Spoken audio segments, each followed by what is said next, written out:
Welcome to The Bright Show. I'm your host, Capital HP. Thanks for tuning in to the channel. Today I have a very special guest, Mrs. Cassidy, First Lady of the Swapshop. Yes. Good to have you. Thank you.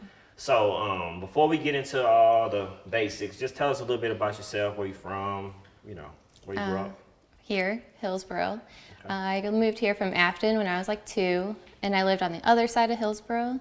Okay. Went to school here, graduated here, went to Jeffco here. So most of my life here. Did you go to college? Yes, so I went to Jeffco, then SEMO, then Webster, and graduated with my bachelor's from Maryville. Sounds good. Did you pledge anything? No. Okay. No. I was going to when I was at SEMO, but then my mom passed away, so I came back home. Sorry to hear that. Yeah, thank you. But then I just went through college to get it over with. Okay, cool. Yeah. So what was like your major? Man, it was business, interior design, teaching for a minute, vet, I couldn't decide. Sounds good. Yeah. So when did you and Brandin meet? 2014, I believe. Okay. Snapchat. Yeah. Gotcha. So when did you decide this is the one? His accident is what brought us together. We spend a lot of time with someone when they're down. So that's what brought us together, I think. We were building that bond, but that just accelerated it. So where were you when you heard the news about, his accident? My room. I was sleeping at the house. I was taking a nap, and he gave me a kiss goodbye and went off on his bike. And then a friend of mine texted me or wrote me on Messenger and was like, was Brandin in an accident? I was like, I don't think so. At the time, I'm like, he would have told me, but he wouldn't, Right. And then I started asking around, calling around, and finally heard that, yes, he was. And he was up at Big Mercy, so went up there. Yeah, I saw a couple of the photos. So how was you able to stomach that, when you walked in and... Well, it was nerve-wracking when we walked in and we couldn't see him, and I think he was under an alias name, they wouldn't tell us right away, but I was with his sister, so I finally got to go back.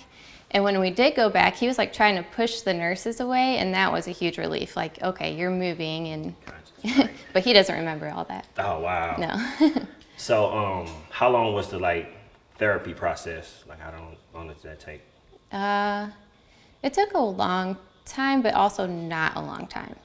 He was so stubborn. We went into one appointment, and he wasn't wearing his brace, and his doctor made a comment about it. He's like, I'm not going to wear it. And I was like, how long should he wear it? And he's like, do I need to say it? He's not going to wear it. Right.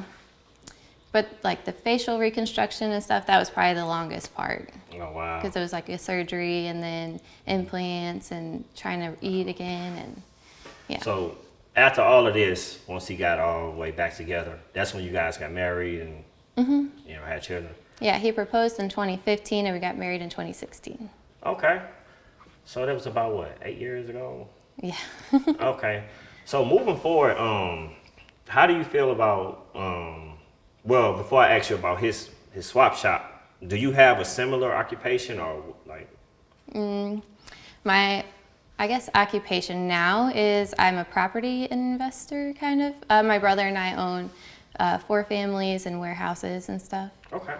So that's what I do for a living, I guess. But I have a cosmetology license. I can do makeup and hair. I have a lot of certificates and stuff to do, but I don't do any of it. Oh, okay. I'm a stay-at-home mom mostly.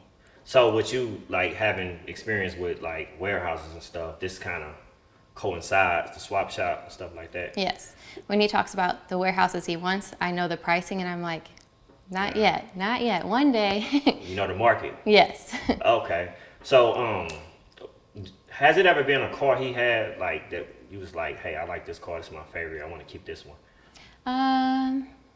Probably. I couldn't name one off the top of my head because there's different styles and stuff that I like. So I would like one and he would sell it, which whatever. But everything's for sale. So yeah, that's how it go. So you guys have younger children, so I'm sure that it's a lot of parenting. So away from parenting, how do you maintain a marriage? Or how do you keep things exciting with your marriage? We make sure to have date nights and weekends away as much as we can. And we come out here when we can, Gotcha. when they sleep. Or like, you know, you sneak in the bedroom and like do little Right. kisses and whatnot. So, you know. Because I know how that can be, like, especially you having younger kids, they want mommy all the time. Yeah, little cock So I blocks. was wondering, like, how do you guys separate that or get time alone, you know? So what advice you have for couples who have younger children? Like, how do you keep a relationships, like, sparked up? Make sure to do date nights at least once a week or once every other week. Go to dinner, spend time together away from kids that are going to say mommy, daddy all Okay. night. If you don't mind me asking, what exactly does date night consist of, if you don't mind sharing? We might like drink out here for a while or go to a Mexican restaurant and then come here and hang out, or we've done escape rooms and I don't know. We haven't gone to the movies, but we looked at going to the movies, stuff like that. Sounds good. Yeah. No fun nights in here or nothing? Oh yeah, fun nights in here. Okay. Care to elaborate? Yeah, we like to drink and then maybe test drive a car or two. Okay. Test drive it in You know, the back area. sure. Sounds good. So, do you have any issues with like females? You know, like groupies. I know you're gonna deal with that. Like, I have in the past, but we've built a strong connection now that okay, they're irrelevant. okay. Nobody gets to you, gets in the way, No. nothing like that. Okay, sounds good. I was just wondering. So what's the any goals, any short, like long term goals as far as with the business? Do you guys ever plan on retiring from all these, you know, everything you got going on, or you want to expand it or pass it down to your children? Probably pass it down. Our kids, at least Emmett, our 4-year-old, loves cars. Okay. He'll go through a parking lot and be like, "There's a Chevy, there's a Ford, there's a," you know, name Oh, them so all he know off. already. Yeah, there's a Camaro. So, Okay. yeah, that's his thing. We'll probably grow it as much as we can. Sounds Make good. it our empire. Empire. Sounds Yeah. good. Well, it was real good having you on the show. Yeah. Thanks for having me. Do you have any one, like, is it the way you want people to like follow your businesses or anything that you do? Brandin Swapshop for sure. As far as anything else right now, I don't think so, but definitely Brandin Swapshop. Sounds good. Thanks for tuning in to the Bright Show. Thanks for coming to the show. Thanks for having me.